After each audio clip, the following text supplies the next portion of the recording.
We're here at Donington Park, celebrating 50 years of Caterham cars. I'm here with Ansar Ali, the Managing Director of Caterham.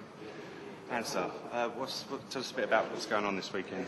Well, as you say, Ian, it's a very special occasion for us, celebrating 50 years of the 7. It started off life as a Lotus, and so in 1973 it became a Caterham 7, and since then we've produced over 15,000 of these cars. What do you think is so special about the 7?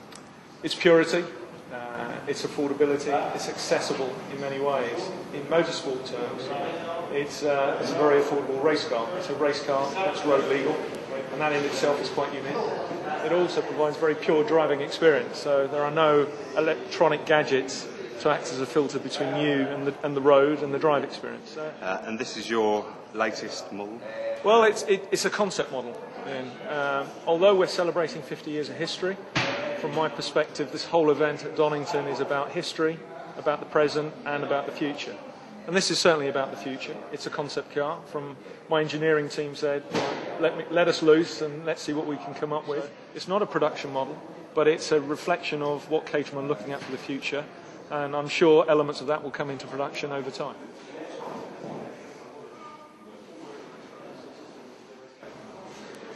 This is one of the first Lotus 7s ever built in 1958, and the design has remained pretty much the same from then till today.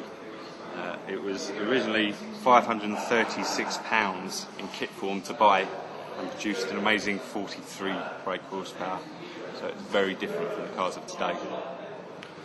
This is the next model in the development of the Lotus 7. It's the S3 Twin Cam SS.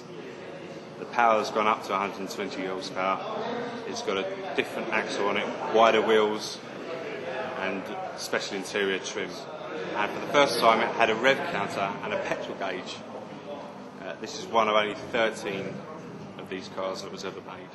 The successor to the Mark 6 was, of course, the Lotus 7.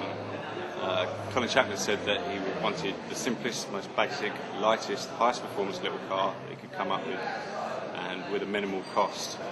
It was introduced in 1957 and was exactly that. It was made famous by the cult TV show The Prisoner. Of course, the inspiration for Caterham lies on the track, and you don't really get much more inspirational than this.